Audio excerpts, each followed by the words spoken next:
Hola, esta es la segunda parte. Recordemos que el tema que se está abordando es respuesta inmune frente a microorganismos. En el video anterior alcanzamos a ver la parte de respuesta contra virus. En este video vamos a abordar respuesta contra bacterias y contra hongos. La parte más importante es recordar prácticamente que dentro de las bacterias, ¿qué vamos a revisar? De cada uno de los subtemas: inmunidad innata, inmunidad adaptativa y los mecanismos de evasión que tienen estos microorganismos, al igual que con hongos. Ok, entonces bueno, vamos a empezar con esta parte. Y pues, ¿qué tenemos que hacer? Vamos a empezar a hablar de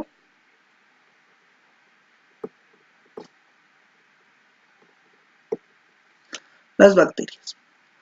Lo primero que hay que hablar sobre las bacterias es las características que nos determinan la respuesta inmune, cómo se va a activar frente a ellos. Esto es muy simple. ¿De qué va a depender? De la pared celular que tengan esas bacterias. Dependiendo del tipo de pared que tienen, es cómo el sistema inmune se enfrenta a cada uno de estos tipos. Entonces lo podemos dividir prácticamente en 4 grandes grupos.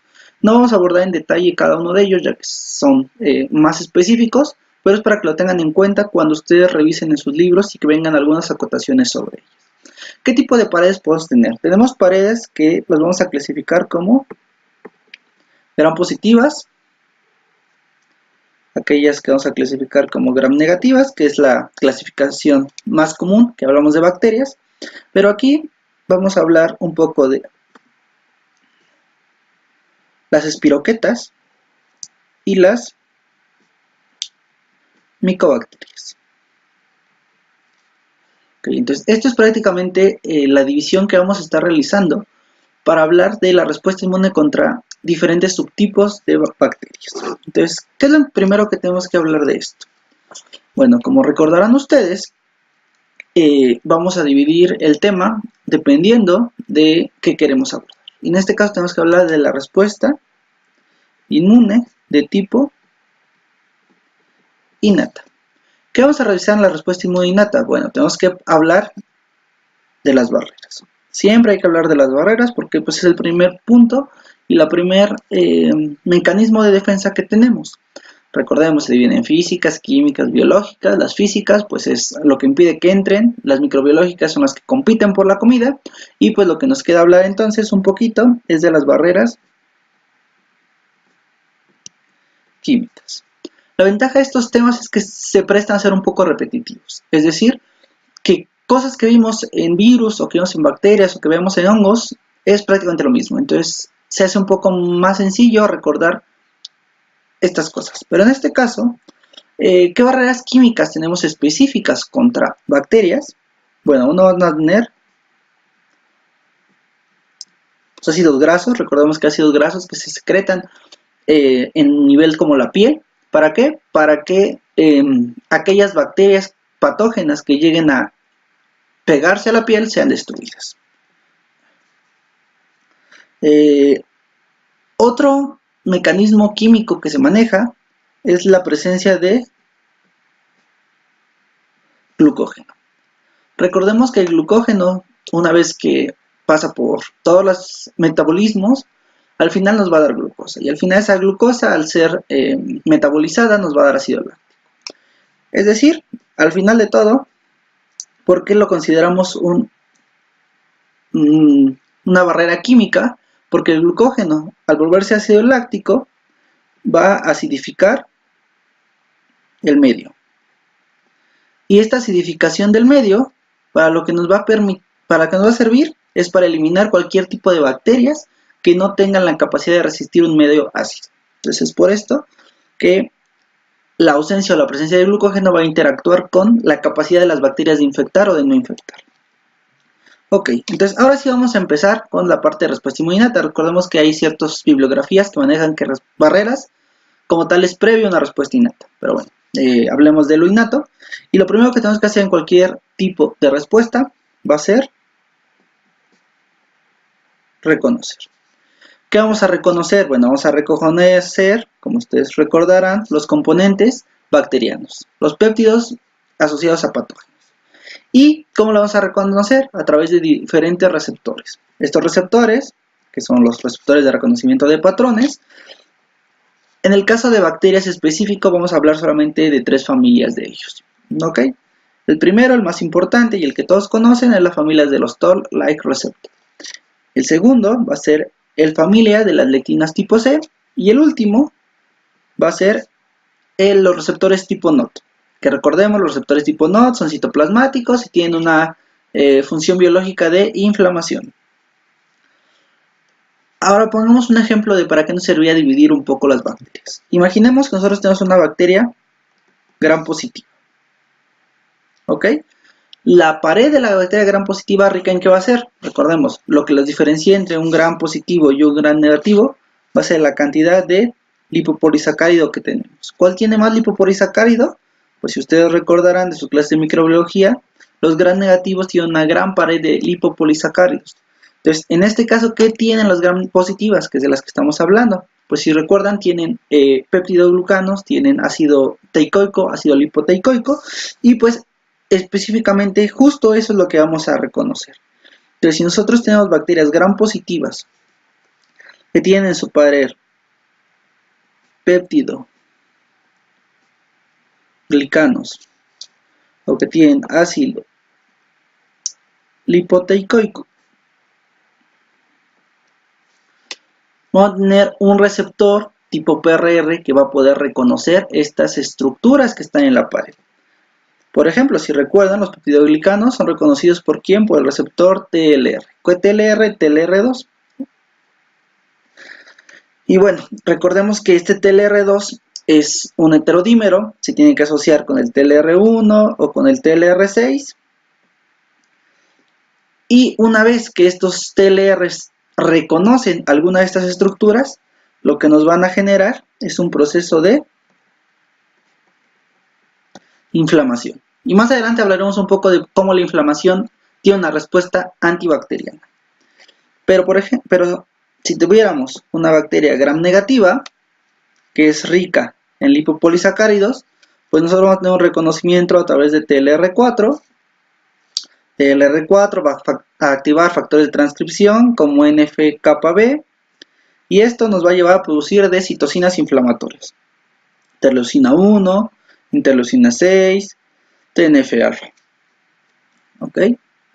¿Quién más puede reconocer a las bacterias? Recordemos que las bacterias pueden ser extracelulares, pueden ser intracelulares, por lo cual necesitamos un reconocimiento intracelular. Si estamos hablando todavía de los receptores tipo TOL, los receptores tipo TOL, como el 9 o como el 3, el 7, bueno, en este caso en el 9, ¿qué nos va a ayudar a reconocer? Recordemos que reconoce DNA, pero que sea CpG. Uno de los receptores un poco específicos contra bacterias va a ser el TLR5. TLR5 nos permite reconocer una estructura, una proteína llamada flagelina, que la encontramos en todos los flagelos. ¿Y quién tiene flagelos? Las bacterias móviles. Si nosotros tenemos una bacteria móvil que cuenta con flagelos, nosotros a través de la flagelina reconocemos por TLR5 y TLR5 activa vías de inflamación. Entonces, bueno, esto es como recordatorio de los receptores tipo TOL y cómo es que estamos reconociendo bacterias. ¿Vale? Igualmente, los receptores tipo NOT funcionan cuando la bacteria se encuentra dentro del citosol e igualmente activan vías de tipo inflamatorias. En el caso de receptores tipo lectina C, lo que van a activar es favorecer la fagocitosis. ¿Vale? Entonces, bueno, ¿cuáles son los mecanismos principales de eliminación de bacterias? Bueno, el primero que vamos a tocar es el complemento. ¿Cómo es que el complemento va a actuar para eliminar a nuestras bacterias? Bueno, tenemos que el complemento prácticamente tiene muchas vertientes, tiene varias vías, pero lo que nos importa son los metabolitos que salen después del complemento. Y estos metabolitos, los más importantes, va a ser C3b, que recordamos C3b va a fungir como una opsonina, y si es opsonina, va a favorecer la fagocitosis. Igualmente tenemos algunos productos como C5a. C5a, si recuerdan, es una anafilotoxina, y esto quiere decir que nos va a ayudar al proceso de inflamación. Igualmente, estas anafilotoxinas, para lo que nos van a servir es para que en el endotelio vascular se produzcan nuevas sustancias sustancias que ayudan también a la vasodilatación y a la permeabilidad del endotelio, como son la producción de más histamina o incluso liberación de ella y de leucotrienos tipo B. Entonces, estos son de las funciones principales que tiene el complemento. ¿Qué otro mecanismo tenemos de activación? Tenemos, pues como les mencioné hace un rato, que los TLRs lo principal que estimula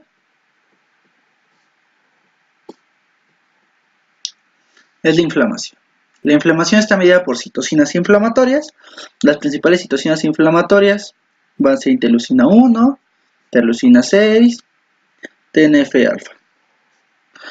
¿Qué funciones tienen? Recordemos que tienen funciones locales y tienen funciones sistémicas. De las funciones sistémicas que tienen estas citocinas, la primera va a ser a nivel de hipotálamo, la generación de fiebre.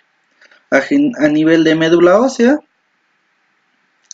lo que nos van a ayudar es a producir factores de crecimiento que nos liberen más leucocitos.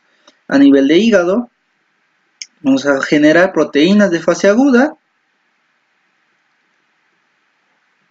y vamos a generar una mayor producción de moléculas del complemento. Entonces, recuerden, el sistema inmune es todo un sistema, ¿no? El sistema inmune es un conjunto de señales. Todo está ocurriendo para potencializar otra señal, para potencializar otro mecanismo. En este caso, si nosotros tenemos inflamación, favorecemos al complemento y el complemento favorece la inflamación. Esta inflamación favorece la actividad celular y así en un ciclo sin fin de cosas. Ok, ¿qué más pasa con esta inflamación? Esta inflamación a lo que también nos va a ayudar es a favorecer adhesión. ¿Adhesión de quién? De todos los leucocitos. Recordemos que todos los leucocitos tienen que migrar a la zona donde están las bacterias. Entonces, esta adhesión de moléculas tipo selectinas, tipo integrinas, va a favorecer a que estos leucocitos puedan llegar al sitio de acción.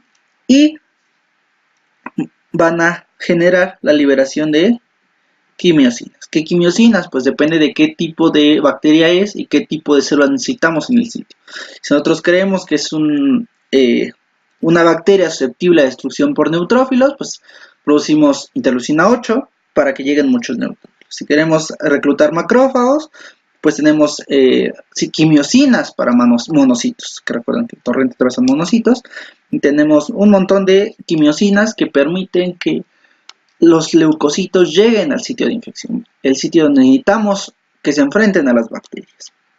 Y bueno, entonces necesitamos obviamente ciertos leucocitos y pues estas células que nos protegen contra cualquier tipo de infección, ¿cuáles van a ser importantes en el caso de las bacterias? Bueno, tenemos un chorro. ¿Y de qué va a depender? Muchas veces lo hablaremos después, pero ¿qué es intracelular? ¿Qué es extracelular? ¿Qué necesitamos? Destruir la célula completa, necesitamos destruir partes de la célula, necesitamos presentar antígenos. ¿Qué es lo que quiere el sistema inmune? Bueno, pero vamos a hablar genéricamente de todas las células del sistema inmune en la inmunidad innata. Bueno, NKs, linfocitos NKs, lo que nos van a hacer es destrucción de células infectadas por bacterias intracelulares.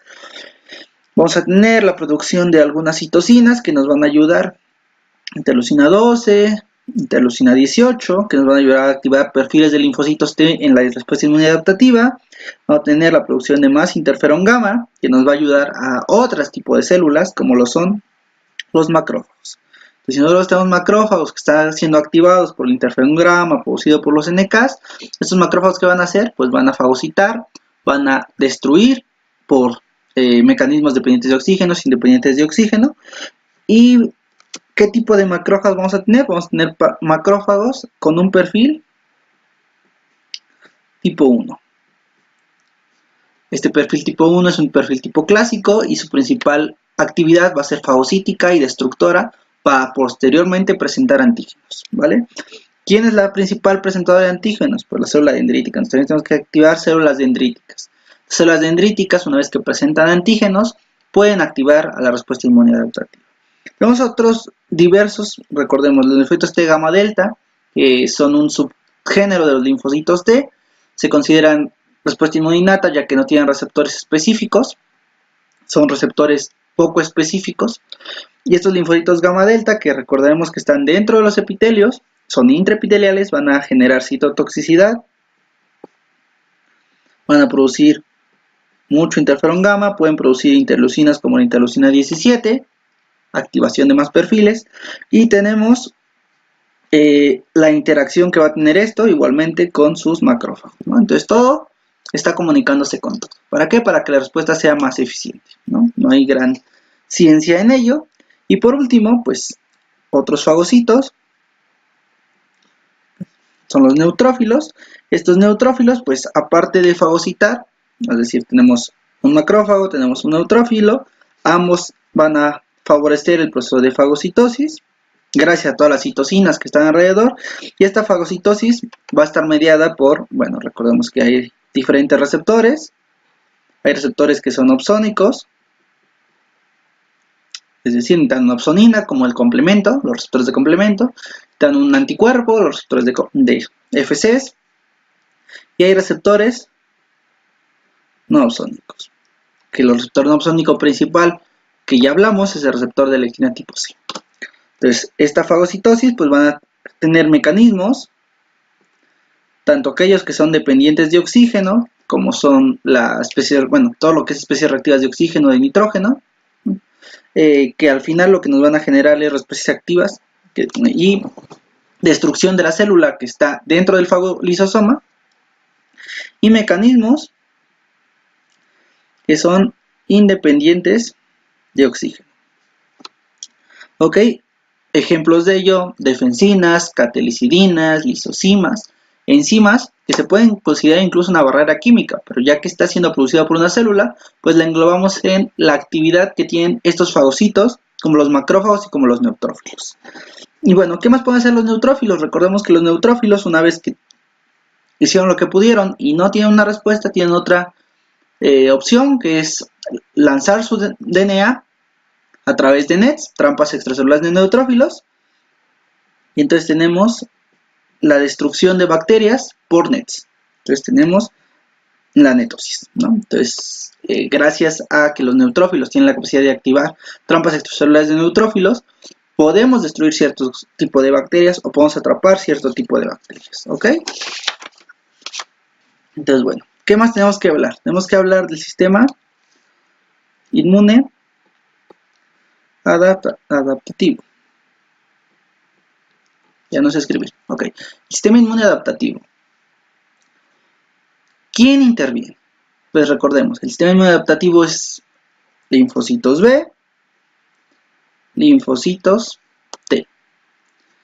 ¿Qué pasa con los linfocitos B? Bueno, los linfocitos B van a ser células presentadoras de antígenos. Una vez que cumplieron esa función, se diferencian en células plasmáticas. Y estas células plasmáticas son las que se encargan de producir anticuerpos.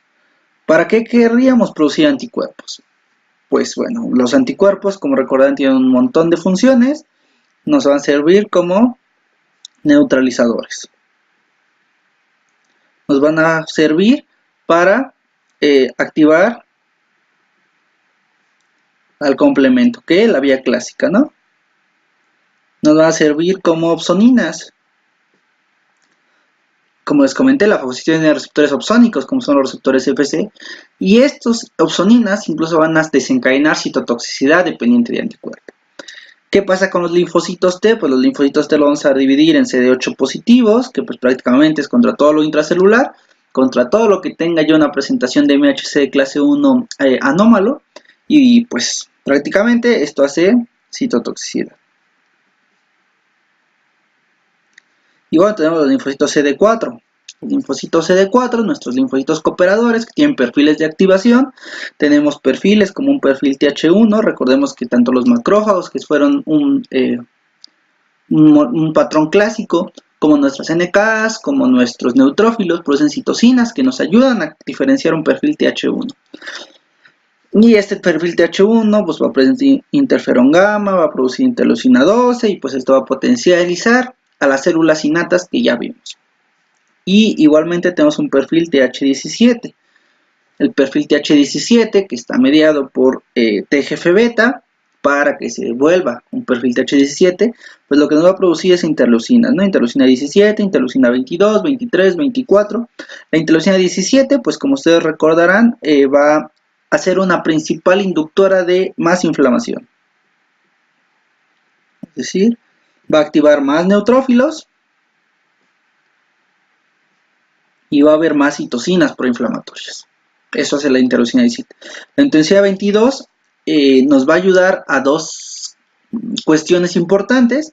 Recordemos que hay mecanismos de citotoxicidad independientes de oxígeno, que están mediados por los péptidos antimicrobianos.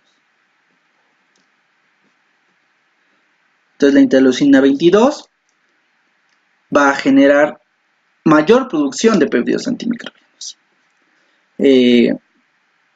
Y también va a ayudar a el fortalecimiento de los epitelios. Entonces, ya tenemos que favorecemos las barreras físicas, favorecemos las barreras químicas y además estamos generando inflamación. Suficiente para eliminar una bacteria. Esto es la respuesta inmunoadaptativa. Es enorme, pero es simplificando el asunto. Tenemos, después vamos a ver un poquito de dónde está actuando cada uno. ¿Qué otro tema tenemos que ver? Pues la parte de evasión. Evasión bacteriana. ¿Cómo hace las bacterias?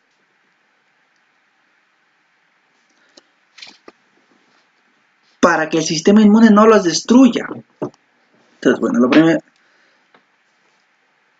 quedamos que uno de los mecanismos más importantes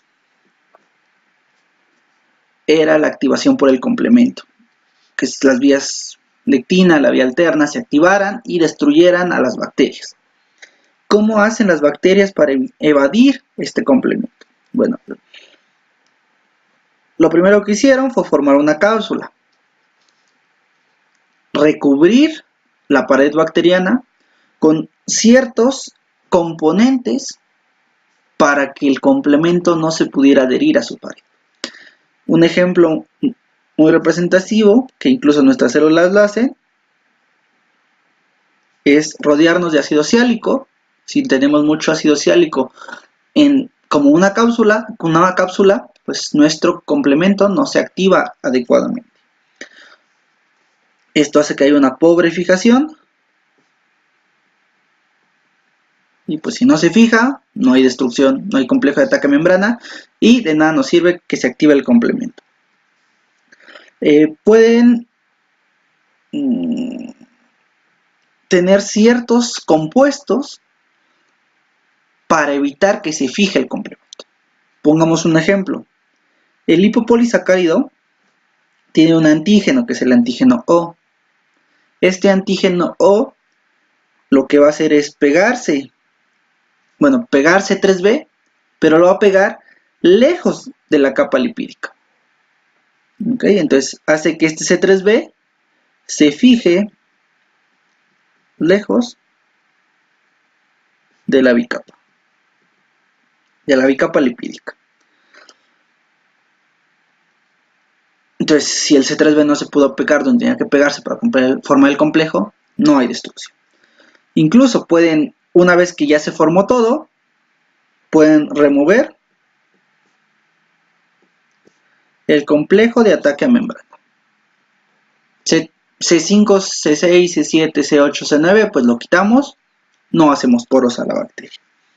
O podemos hacer homólogos reguladores. Si ustedes recordarán, toda la parte de regulación de la respuesta del complemento, pues cualquier molécula que nosotros hagamos que se parezca a esto, si tenga su misma función, pues va a evitar que el complemento se active.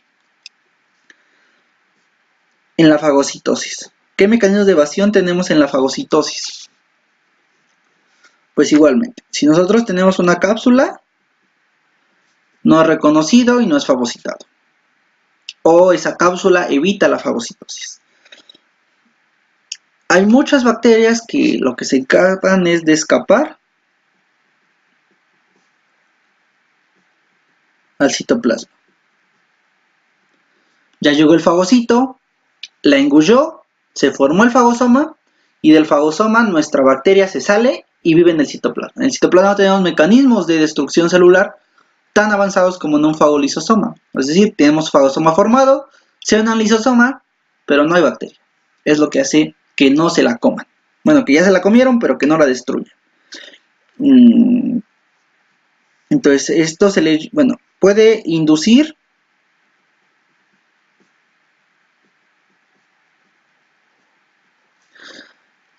fagocitosis, pero fagocitosis sin citotoxicidad.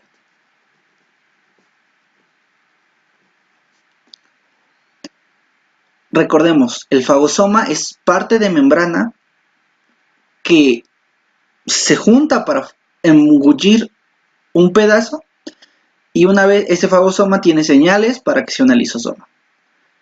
Hay bacterias que se hacen engullir de forma diferente para que esas señales de unión al lisosoma no se produzcan. Entonces hacen fagocitosis, pero esa fagocitosis no está mediada, no hay citotoxicidad en este fagosoma. Y otro mecanismo de evasión es evitar unión de un fagosoma con un lisosoma. ¿No? Simple. Obviamente pueden encargarse de evadir una respuesta inmune adaptativa. Pueden encargarse de que ni el linfocito CD4 ni el linfocito CD8 se activen adecuadamente, pero pues eso no es tan representativo de las bacterias. En general, los mecanismos innatos son los que más se combaten y es por eso que necesitamos un sistema inmune adaptativo que se encargue de regular todo esto. Y bueno, ¿qué pasa con la parte de consecuencias biológicas? El video anterior platicamos que una consecuencia biológica es que el sistema inmune genera el daño. Entonces, hay dos tipos de consecuencias biológicas. Una, el choque. Un estado de choque es que el organismo no se puede perfundir adecuadamente. Hay un montón de formas de choque. ¿Cómo hacen las bacterias para generar choque en el organismo? Pues no hacen nada, nada más viven ahí. El sistema inmune es el que genera el choque. La primera es que la bacteria tenga un montón de endotoxinas. Principalmente Staphylococcus tiene un montón de endotoxinas que se encargan de activar el sistema inmune masivamente. Y al sistema inmune estar activado masivamente, producir muchas citocinas inflamatorias, pues lo que hacemos es que el endotelio vascular se permeabilice sistémicamente. Recordemos, la permeabilización no solamente es que salgan los leucocitos, también sale el líquido intravascular. Entonces, si todo el líquido intravascular a nivel sistémico se está fugando, es lo que conocemos como una fuga al tercer espacio, lo que genera es que no haya suficiente volumen intravascular para perfundir todo el sistema y nos lleva a un choque. Y como ese choque se generó después de una infección bacteriana, le vamos a llamar choque de tipo séptico. Entonces tenemos choque séptico secundario a endotoxinas. Y hay otro choque que es secundario a superantígenos. Si ustedes recordarán más o menos segundo bloque, los superantígenos son aquellas moléculas que tienen la capacidad de activar linfocitos T sin encontrarse en el surco del MHC. Lo que hacen es pegarse a una región del MHC, pegarse a una región del linfocito T, activar al linfocito T, y esto lo que va a generar a fin de cuentas es que el linfocito T produzca citocinas que nos generen un choque también. Y la última, bueno, solo vamos a ver dos consecuencias patológicas de bacterias, y la siguiente es igual, reacción cruzada. La reacción cruzada ya la platicamos en virus. La reacción cruzada es simplemente que una proteína extraña la confundimos con una proteína propia. Esto es muy común en casos del estreptococo beta hemolítico del grupo A. Es un estreptococo, no hay pierde.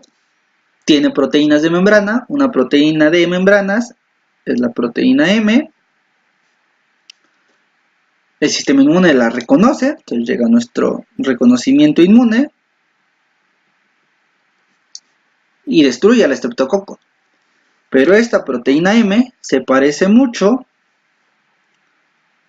a una proteína que tienen nuestros miocardiocitos. Y entonces el sistema inmune dice, no, pues esa proteína es mala, ya la reconocimos antes, sigan destruyéndola. Y pues va contra los miocardiocitos. Entonces hace que el corazón se inflame y eso se le conoce como una carditis. Esto es lo que pasa en las consecuencias biológicas por una bacteria, choque o una reacción cruzada. En general solamente platicaremos de ello porque pues son lo más representativo. Y bueno, con esto podemos empezar ahora a hablar de hongos. Recordemos, estoy intentando que estos videos sean lo más cortos posibles. Entonces muchas veces hay cosas que van a quedar pendientes o cosas que no van a quedar tan claras. Entonces es importante que si tienen alguna duda, algún comentario, alguna pregunta, pues lo dejen en comentarios, me manden un mensaje privado, hagan lo que quieran. Y en la medida de lo posible estaré contestando cualquiera de sus dudas.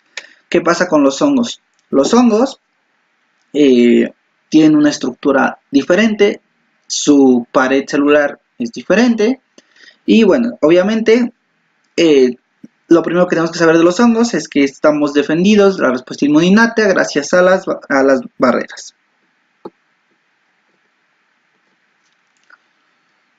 ¿Qué barreras nos tienen que importar? Pues todas, ¿no? Físicas, químicas, microbiológicas. Los hongos normalmente no son tan patógenos.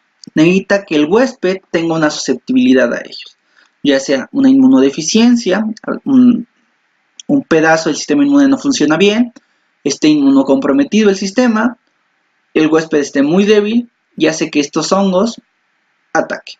Generalmente es por eso se les llama oportunistas a la gran mayoría de las infecciones por hongos. Hay hongos que sí son patógenos, pero son muy raros de encontrar, entonces son de tipo laboral muchas veces y eso pues es un poco más difícil de encontrar. Pero recordemos que las barreras pues son nuestra primera defensa.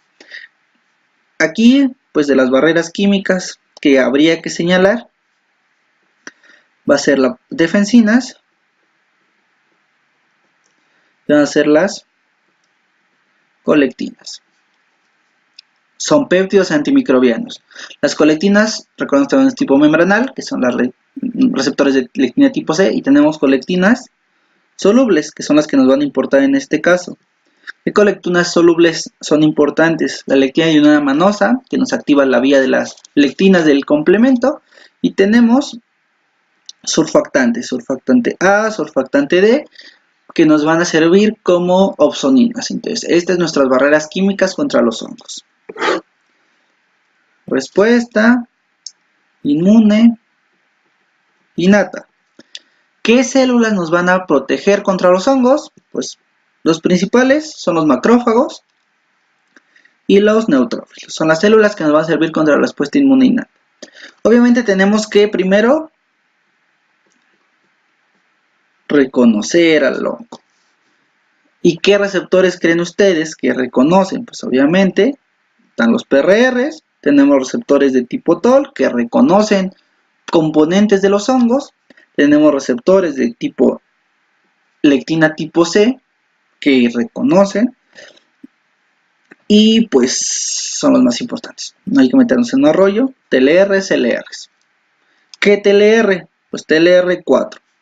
No solamente TLR4 reconoce lipopolisacáridos. Por ejemplo, de los hongos reconoce un componente que lo conocemos como glucorono xilomanano o gilomanano. ¿Ok? Entonces, el glucoronogilomanano es un componente de los hongos que es reconocido por TLR4. De los receptores de lectina tipo C, tenemos algunos como son los receptores de lectinas, el receptor de lectina tipo 1, que si ustedes recuerdan, reconoce beta-glucanos. Y bueno, ya, con eso reconocemos a los hongos. Ya sabemos que es un hongo. Ya sabemos que tenemos que inflamarnos. ¿Para qué? Para eliminarlo. Entonces estos macrófagos y estos neutrófilos, pues obviamente van a generar inflamación, van a favorecer la fagocitosis y pues en caso de ser necesario, pues van a tener degranulación de sus componentes granulares, en el caso del neutrófilo. Algo importante, los hongos, que olvidé mencionarlo, tienen dos formas de estructuralmente de comportarse. Pueden encontrarse en forma de levadura, pueden encontrarse en formas de hifas. Generalmente, dependiendo de la conformación que adquiere el hongo, es si es patógeno o no. Es decir, en su forma infectante y en su forma patógena son diferentes. Entonces, eso va a depender de cada uno de los hongos. Pero en este caso, pues, ¿qué pasa? Cuando necesitamos nosotros comernos, cuando el hongo se encuentra en forma de levadura, lo que el sistema inmune hace es comérselo. Cuando el hongo se encuentra en formas de hifas, es decir, hay muchos, son muy grandes, no tenemos la capacidad de comérnoslo. Entonces, hacemos degranulación para destruir al hongo. Ok, ¿qué pasa con la respuesta inmune adaptativa? Pues obviamente tenemos que activar CD4. Los linfocitos T cooperadores, ¿qué perfiles nos van a importar? Nos va a importar un perfil TH1 para aquellos hongos que son intracelulares, un perfil TH17 para esos hongos que son extracelulares. TH1 pues produce interferón gamma y esto pues activa macrófagos y nos va a ayudar a combatir aquellos hongos que son intracelulares. TH17 pues va a producir interleucina 17, va a producir interleucina 22 y es lo mismo que hablamos en las bacterias. Esto va a ser para hongos extracelulares. Entonces, si ustedes les preguntan cuál es la respuesta más eficiente contra hongos, ustedes ponen TH17. Generalmente los hongos los encontramos de manera extracelular, pero pues no dice que la respuesta TH1 no es funcional contra hongos. Y bueno, ¿qué mecanismos de evasión tienen los hongos? Un chorro. El hongo también puede formar una cápsula y esa cápsula va a inhibir la fagocitosis. También puede ocultar sus antígenos de superficie. Imaginemos que oculta sus beta-glucanos. Si ocultamos los beta-glucanos, el receptor de actina tipo 1 no puede reconocer que es un hongo. Puede hacer algo que conocemos como dimorfismo. El dimorfismo es el cambio del hongo entre una forma de tipo levadura y una forma de tipo hifa. Entonces, si nosotros ya reconocemos y montamos un perfil TH17 para el hongo intracelular, pues cambia su conformación, se puede volver intracelular y pues ya no sirve nada toda nuestra respuesta adaptativa que generamos. Otra cosa que puede hacer, puede inhibir que el fagosoma madure. Recordemos que hay diferentes estadios de los fagosomas. Entonces, si el fagosoma no llega a un fagosoma tardío, pues no hay adecuada destrucción de aquellas sustancias. Y pues puede inhibir, simplemente inhibe a todos los macrófagos, o puede suprimir a los linfocitos T. Entonces, bueno, si no hay linfocitos T, ¿quién destruye al hongo? Entonces, obviamente, ¿de qué va a depender? Muchas veces de el sistema inmune del huésped, la facilidad que tiene el hongo de infectar. Entonces, bueno, hasta aquí vamos a dejar el segundo video. Espero que me dejen sus dudas, sus comentarios, sus preguntas, para hablar nada más de parásitos, y al final haré un breve video que resuma los diferentes microorganismos y las diferentes respuestas inmunes. Muchas gracias y suscríbanse.